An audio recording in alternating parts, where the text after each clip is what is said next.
Welcome to AITV News. A last-minute veto by Texas Governor Greg Abbott has kept a multi-billion-dollar hemp market alive.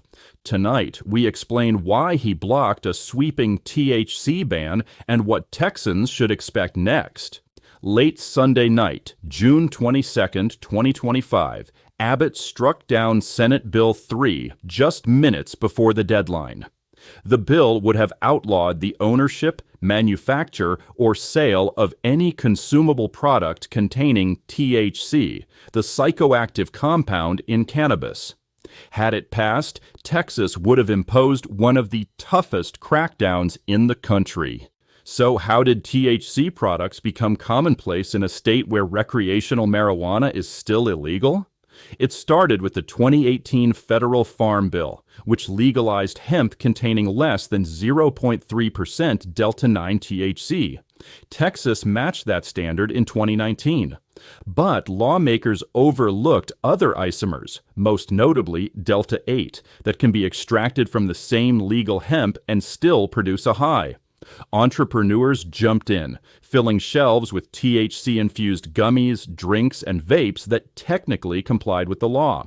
The result? An industry now estimated at $8 billion, supporting roughly 50,000 jobs and thousands of storefronts. Lieutenant Governor Dan Patrick and other supporters of the ban framed SB 3 as a public safety measure.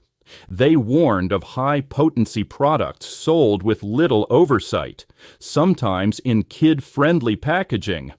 Patrick did not mince words, calling some vendors bad actors who don't give a damn about children. Opponents countered that an outright ban would destroy small businesses, eliminate tens of thousands of jobs, and invite a wave of lawsuits. They also noted that many Texans, veterans with PTSD, chronic pain patients, and others shut out of the state's Marrow medical marijuana program depend on these products for relief. Polls showed majorities of Texans, including most Republicans, favor regulation over prohibition. In his veto statement, Governor Abbott agreed. Shutting down an industry the state itself legalized in 2019, he wrote, could amount to an unconstitutional taking of private property and expose taxpayers to costly litigation. Instead, he urged lawmakers to regulate, not eradicate. That sets the stage for the next round.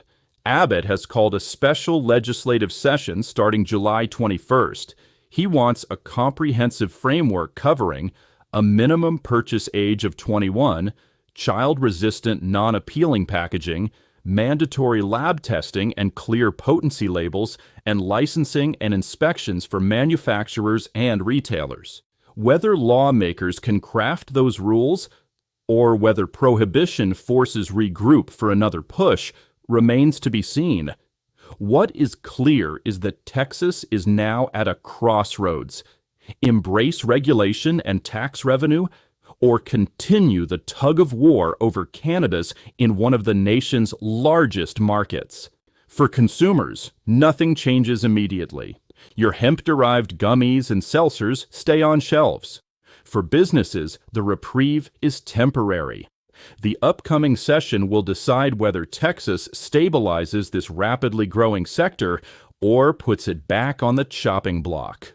We'll follow every turn and bring you updates as they happen. For AITV News, thanks for watching.